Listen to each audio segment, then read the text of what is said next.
Baik, teman-teman, kita lanjutkan lagi masih di prinsip-prinsip testing ya. Untuk yang pertama telah kita bahas pada sesi sebelumnya, yaitu tentang testing yang komplit itu tidak mungkin karena salah satunya adalah dari sisi kompleksitas dan juga dari sisi penggunaan jalur yang bisa dilalui dalam uji coba suatu aplikasi maupun produk ataupun program ya yang akan di launching gitu ya. Nah, kita masuk untuk yang kedua, yaitu bahwa prinsip-prinsip testing yang kedua, pekerjaan testing itu merupakan pekerjaan yang kreatif dan sulit ya. Kenapa perlu kreatif ya?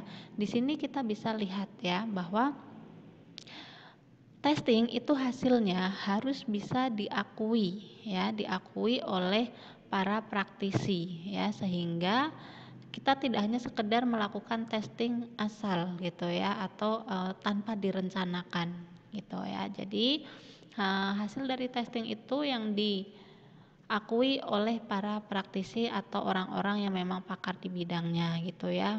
Jangan sampai wah ini gamenya udah sesuai nih, sudah bisa sampai level paling atas, kecepatannya sangat tinggi, tapi bagi para gamers sejati itu tuh belum cukup pengujiannya sampai di situ gitu. Ketika mereka uji coba produknya misalnya ya, mereka beli ternyata banyak bugs ditemukan gitu ya. Jadi di sini para tester perlu melakukan rencana testing secara kreatif ya. Tujuannya untuk apa? Untuk melakukan testing secara efektif harus mengetahui secara keseluruhan dari sistem yang akan dites gitu ya.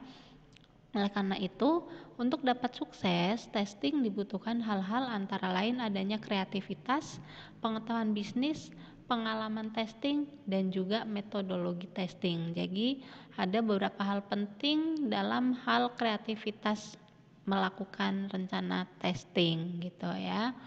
Oke, kemudian yang ketiga yaitu bahwa alasan yang penting adanya testing adalah untuk mencegah terjadinya error ya.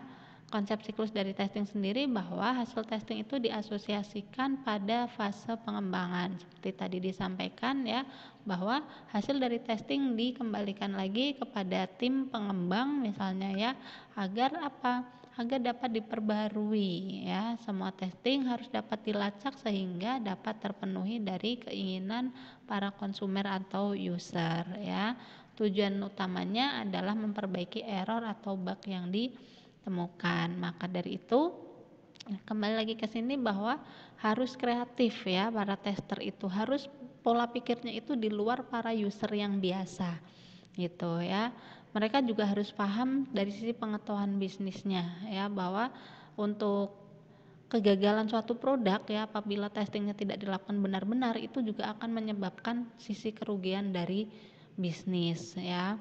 Dan juga sebuah testing itu hasilnya akan dapat diakui ya apabila testernya itu mengetahui keseluruhan sistemnya dan berdasarkan pengalaman dia menguji coba untuk produk-produk sejenis mungkin ya. Jadi antar produk yang pernah dia uji coba, oh mirip-mirip, ini harus seperti ini harus seperti ini ya. Misal kalau uji coba gamers, maka si gamers tersebut harus tahu level paling atas, kecepatannya, kemudian tingkat kesulitannya dan lain sebagainya ya. Kemudian metodologi dalam testing itu juga perlu diperhatikan ya. Apakah akan menggunakan uji yang di lab saja ataukah akan menguji pada satu kelompok komunitas gitu dan lain sebagainya ya, sehingga untuk mencegah terjadinya error itu menjadi hal yang diutamakan dari proses pelaksanaan prinsip testing ini gitu ya. Oke, yang keempat yaitu berbasis pada resiko ya. Seperti tadi disampaikan bahwa dalam proses atau prinsip-prinsip testing salah satunya adalah berpengaruh pada bisnis yang ini teman-teman. Nah, ini pengetahuan bisnis dari seorang tester ya. Nah, dia juga harus tahu bahwa testing itu berbasis pada resiko. Kenapa sih?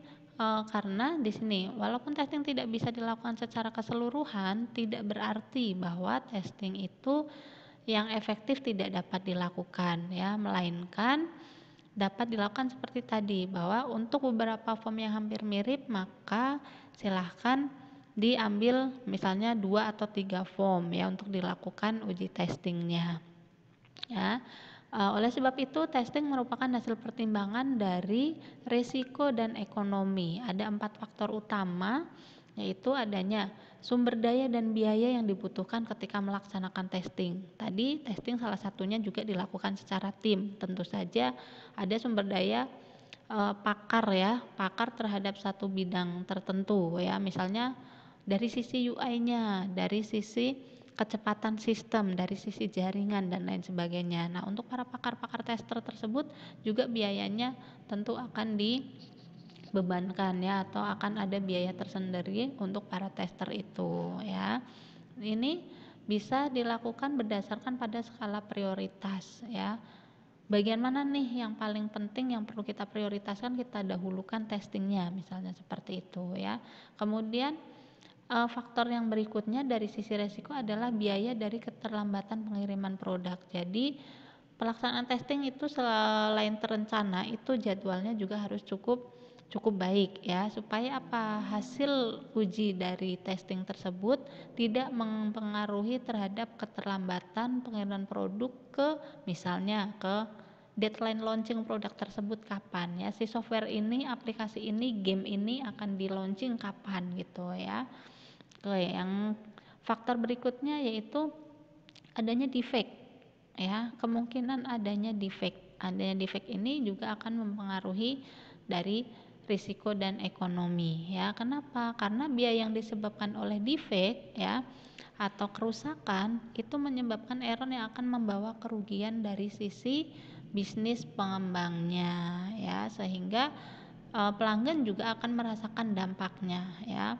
Nanti kapok, nggak beli lagi atau tidak menggunakan lagi sebuah aplikasi atau software gitu ya. Jadi testing ini tidak bisa dianggap sebelah mata bahwa itu sebuah hal yang tanpa direncanakan bisa dijalankan gitu ya. Jadi harus direncanakan. Nah, apa yang perlu direncanakan? Yang perlu direncanakan di sini adalah antara lain butuh pemikiran bagaimana pendekatan secara keseluruhan dari bisa mengcover keseluruhan ya, karena testing tadi tidak bisa dilakukan secara kompleks dan lengkap, maka mana nih pendekatan yang bisa mewakili dari keseluruhan sistem ya. Perlu adanya desain tes dan penetapan hasil yang diinginkan untuk setiap test case-nya ya. Seperti disampaikan bahwa kalau form mempunyai alur logika kurang lebih sama, berarti masing-masing form itu kurang lebih keinginannya apa sih gitu ya. Apakah setiap kolom itu harus diisi oleh user, apakah ketika diklik print itu akan muncul preview dan lain sebagainya gitu ya. Oke. Nah, dokumen yang mencakup keseluruhan dari tujuan testing ini disebut dengan rencana tes atau test plan ya. Jadi ada keseluruhan dari tujuan testing ya, dokumen yang mencakup keseluruhannya. Sedangkan dokumen pernyataan yang mendefinisikan apa yang telah dipilih untuk dites dan menjelaskan hasil yang diharapkan itu adalah desain tesnya. Jadi ada 2 garis besar ya, ada desain tes atau tes desain dan ada test plan. Kalau test plan itu adalah tujuan keseluruhan, sedangkan kalau desain tes itu adalah mendefinisikan per test case-nya. Gitu ya. Di sini perbandingannya teman-teman bisa lihat ya. Kalau rencana tes itu objektivitas testing pernyataannya, kemudian deskripsinya ya, sekelompok tugas untuk mencapai tujuan dari objektivitas testing. Sedangkan kalau desain tes itu adalah lebih spesifiknya ya, spesifikasi tes yang ingin dikembangkan ya, deskripsi dari pengelompokan tes ya.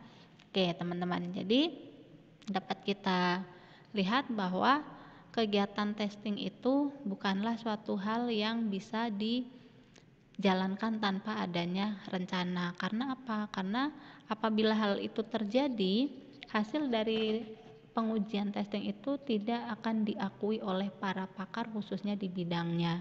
Ya, selain itu juga bisa berdampak kepada konsumen pengguna atau user, bisa juga berdampak secara pengembang yaitu dari sisi bisnis. Oke, demikian teman-teman untuk materi pertemuan 2 kita tentang prinsip-prinsip testing. Semoga dapat dipahami. Terima kasih atas perhatiannya. Assalamualaikum warahmatullahi wabarakatuh. Semangat selalu, sehat selalu untuk belajar.